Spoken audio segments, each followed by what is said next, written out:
Ça commence par un cœur qui se brise, une rupture comme un coup de tonnerre qui frappe le mât d'un navire déjà fragilisé. J'ai cru que j'allais tenir, j'ai cru que j'étais invincible, mais cette fois non, cette fois la vague m'a emporté. Alors j'ai fait ce que je n'avais jamais fait, j'ai dit stop, j'ai dit je n'y arrive plus, j'ai dit aidez-moi et le ciel s'est éclairé.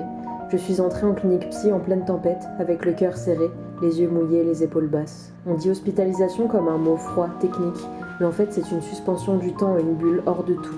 3 mois et demi à respirer autrement, à apprendre à exister sans s'effondrer, à remettre les morceaux dans l'ordre, celui qui fait sens, à parler de tout, de rien, sans en perdre l'essence.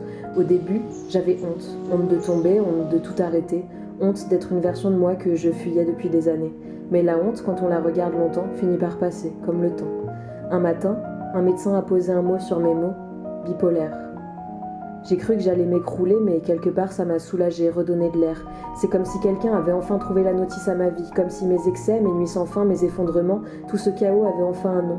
Je n'étais plus trop, je n'étais pas assez, j'étais moi, avec une vérité à apprivoiser.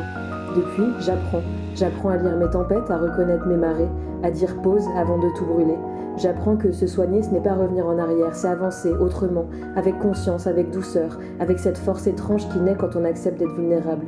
Dans ces murs, j'ai rencontré des regards qui comprennent sans demander, des voix qui tremblent comme la mienne, des gens qui se battent avec des démons que personne ne voit, et j'ai compris que la chute n'était pas un échec, la chute c'est le point de départ, le vrai. Si je parle aujourd'hui, si je pose ces mots, c'est pour laisser une trace, une empreinte, des fragments de ce que j'ai traversé, pour me dire tu as survécu à nouveau, à un moment où tout s'est écroulé, pour me rappeler tu mérites d'aller mieux, même si le chemin est sinueux. Et peut-être aussi pour celui ou celle qui écoute, tu n'es pas seul. On peut se briser, oui, mais on peut aussi se reconstruire, différemment, plus lentement, mais plus vrai. Moi, je commence tout juste à apprendre à naviguer droit, à garder un cap, passer la houle, à avancer sans m'excuser d'être, à croire que la suite est possible. Et tu sais quoi ? Pour la première fois depuis longtemps, je sens que la lumière revient, doucement.